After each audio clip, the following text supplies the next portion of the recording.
ഗോപി, നമുക്ക് ലഭ്യമായിരിക്കുന്ന ഏറ്റവും ഒടുവിലുള്ള വിവരം അനുസരിച്ച് ഈ ദുരന്ത ബാധിത മേഖലകളിൽ പരിക്കേറ്റ് ഒക്കെ കുടുങ്ങിക്കിടന്നിരുന്ന ഉള്ള ആളുകൾ, അത്തരക്കാരെ മുഴുവൻ ഇതിനോടകം സുരക്ഷിത കേന്ദ്രങ്ങളിലേക്ക് മാറ്റിയിട്ടുണ്ട്. എന്ന് വെച്ചാൽ അവരെ ഒന്നുകിൽ ഇവിടെ ചൂരൽമലയിലെ ഈ അങ്ങാടി ഭാഗത്തേക്ക്, അതല്ലെങ്കിൽ ഏതെങ്കിലും അവർക്ക് ഈ പറയുന്ന ഭക്ഷണവും വെള്ളവും ഒക്കെ എത്തിക്കാൻ കഴിയുന്ന സ്ഥലത്തേക്ക്, അത്യാവശ്യം വേണ്ട വൈദ്യസഹായം ഇതൊക്കെ പറ്റുന്ന സ്ഥലത്തേക്ക് ഈ മേഖലകളിൽ അവശേഷിക്കുന്ന ജീവനോടെ അല്ലെങ്കിൽ പരിക്കേറ്റ് അവശേഷിക്കുന്ന മുഴുവൻ പേരെയും എത്തിക്കാൻ കഴിഞ്ഞിട്ടുണ്ട് എന്നുള്ളതാണ് ഒരു കണക്ക്. ഇനി അതിനപ്പുറത്ത് എന്തെങ്കിലും എവിടെയെങ്കിലും ആളുകൾ കുടുങ്ങിയതായി ഇതുവരെ അത്തരം വിവരങ്ങൾ ദൗത്യ സംഘത്തിനോ രക്ഷാപ്രവർത്തകർക്കോ നമ്മൾ ഈ നിൽക്കുന്ന പ്രദേശത്തൊന്നും വന്നിട്ടില്ല. വന്ന വിവരങ്ങൾ അനുസരിച്ച് ഇതിനോടകം അത് എത്തിക്കുകയും അവർക്ക് വേണ്ടുന്ന സാധന സാമഗ്രികൾ എത്തിക്കുകയും ചെയ്തപ്പോൾ നേരിട്ട് എത്താൻ കഴിയാത്ത സ്ഥലങ്ങളിൽ ഇപ്പോൾ എയർ ഡ്രോപ്പ് ചെയ്യുക, ഹെലികോപ്റ്റർ, വ്യോമസേനയുടെ ഹെലികോപ്റ്റർ ഇന്ന് രാവിലെ ആ ദൗത്യത്തിന് ഏർപ്പെട്ടിരുന്നു. നമ്മൾ നിൽക്കുന്ന ഈ മേഖലയ്ക്ക് സമീപം ഒന്ന് ലാൻഡ് ചെയ്ത് കുറെ ആളുകളെ ഇവിടെ നിന്ന് ആശുപത്രിയിലേക്കോ മറ്റോ ഷിഫ്റ്റ് ചെയ്യാനൊരു നീക്കം നടത്തിയെങ്കിലും അതിന്ന് കനത്ത പ്രതികൂല കാലാവസ്ഥയെ തുടർന്ന് അത് ഇറങ്ങാതെ ആ ദൗത്യം ഇന്ന് നടന്നിരുന്നില്ല.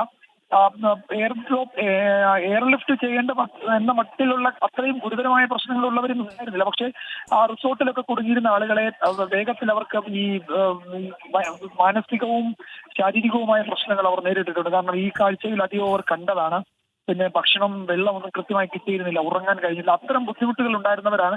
അവരെ പിന്നീട് ഈ പാലത്തിലൂടെ അവർക്ക് വേണ്ടുന്ന ഇന്നലെ രാവിലെ ഇതേ സമയം ഇന്നലെ രാവിലെ 2 മരണം എന്നതിൽ തുടങ്ങിയത് ഈ സമയമാകുമ്പോഴേക്കും 200 മരണം എന്നതിലേക്ക് എത്തുകയാണ്. ശ്രീകാന്ത് കൂടി ചേരുന്നത്. ശ്രീകാന്ത് മുണ്ടക്കയിലാണ് ഇപ്പോൾ ഉള്ളത്. ശ്രീകാന്ത്, ഓരോ മണിക്കൂർ കഴിയുന്തോറും മരണസംഖ്യ ഉയർന്നു വരികയാണ്. ആ മരണം ഉയർന്നു വരുന്നതിൻ്റെ പ്രധാന കാരണം മുണ്ടക്കയിൽ നിന്ന് കിട്ടുന്ന മൃതദേഹങ്ങളുമാണ്. ശ്രീകാന്ത്, ദൗർഭാഗ്യവശാൽ ചോദിക്കേണ്ടി വരുന്നു, ഇനിയും അവിടെ നിന്ന് അത്തരത്തിലുള്ള കാഴ്ചകൾ ദൗർഭാഗ്യവശാൽ പ്രതീക്ഷിക്കണോ ശ്രീകാന്ത്? നിലവിലിപ്പോൾ ഈ രക്ഷാദൗത്യം മുണ്ടക്കൈ മേഖലയിൽ രക്ഷാദൗത്യം തുടരുന്നുണ്ട്. ഇപ്പോൾ മഴ പെയ്യുന്നു എന്നതാണ് ഇവിടുത്തെ പ്രശ്നം. പക്ഷേ അത്ര ഭീകരമായ മഴ എന്ന് പറയാൻ സാധിക്കില്ല. ചാറ്റൽ മഴ പെയ്യുന്നുണ്ട്. പക്ഷേ ഇപ്പോൾ 3:30 അടുക്കുന്നു. എത്ര സമയം ഇവിടെ ഈ ദൗത്യം തുടരാൻ സാധിക്കും എന്നുള്ളത് സംശയകരമാണ്. കാരണം ഇരുട്ട് വീഴും, കോട വീഴും. ഇവിടുത്തെ ഒരു ടെറൈൻ വല്ലാത്ത ദുർഘടം പിടിച്ച സ്ഥലമാണ്. മലയിടിച്ചിലുണ്ടാകാനുള്ള സാധ്യതയുണ്ട്, മണ്ണിടിച്ചിലുണ്ടാകാം, ഒരുപക്ഷെ മലവെള്ളപ്പാച്ചിലുണ്ടാകാം. അങ്ങനെ പല പ്രശ്നങ്ങളും ഉണ്ടാകാൻ സാധ്യതയുള്ള ഒരു ടെറൈൻ കൂടിയാണ് ഈ മുണ്ടക്കൈ എന്ന് പറയുന്നത്. അവിടെ ഇപ്പോൾ എത്രയും വേഗം ഈ 3:30 മണി സമയത്ത് വളരെ വേഗത്തിൽ രക്ഷാദൗത്യം മുന്നോട്ട് പോവുകയാണ്. ഹാഷ്മി, ഇനിയിപ്പോൾ രക്ഷാദൗത്യം എന്ന് ഇതിനെ പറയാൻ സാധിക്കുമോ എന്നുള്ളത് തന്നെ സംശയമാണ്. കാരണം അത് ഈ ദൗത്യം അടുത്ത ഘട്ടത്തിലേക്ക്, 2ാം ഘട്ടത്തിലേക്ക് കടന്നിരിക്കുന്നു. അതായത് ഇന്നലെയും ഇന്നുമായി ഒറ്റപ്പെട്ടു പോയ ആളുകളെ, പരിക്കേറ്റവരെ, അങ്ങനെയുള്ള ആളുകളെയൊക്കെ ഇവിടെ നിന്നും രക്ഷപ്പെടുത്തി. അത് പല ഭാഗത്ത്, ഈ ചുരൽമല ഭാഗത്തുണ്ടായിരുന്നു, അതോടൊപ്പം തന്നെ ഈ പുഞ്ചിരിമട്ടത്തുണ്ടായിരുന്നു, ഈ മുണ്ടക്കയിലുണ്ടായിരുന്നു. അവിടെ നിന്നെല്ലാം ആളുകളെ രക്ഷപ്പെടുത്തി ആശുപത്രിയിലേക്കും ക്യാമ്പുകളിലേക്കും ഒക്കെ മാറ്റി. അവിടെ ദൃക്സാക്ഷികൾ പറഞ്ഞത് ഏതാണ്ട് 30 വീടുകൾ മാത്രമാണ് അവിടെ അവശേഷിക്കുന്നത് എന്നാണ്. പലരെയും വീടുകൾക്കകത്ത് നിന്നാണ് പല മൃതദേഹങ്ങളും പുറത്തെടുത്തതെന്നത്. പലരും ഇരിക്കുകയും ഒക്കെ ചെയ്യുന്ന മൃതദേഹങ്ങളുടെ രൂപങ്ങൾ ആണ് പുറത്തേക്ക് കൊണ്ടുവന്നത്. അപ്പോൾ കൂടുതൽ ആളുകൾ കുടുങ്ങിക്കിടക്കാനുള്ള സാധ്യതയുണ്ട് എന്നാണോ രക്ഷാദൗത്യത്തിന് നേതൃത്വം കൊടുക്കുന്നവർ പറയുന്നത്? മുണ്ടക്കൈയിൽ ഇപ്പോഴത്തെ സ്ഥിതി എന്താണ്?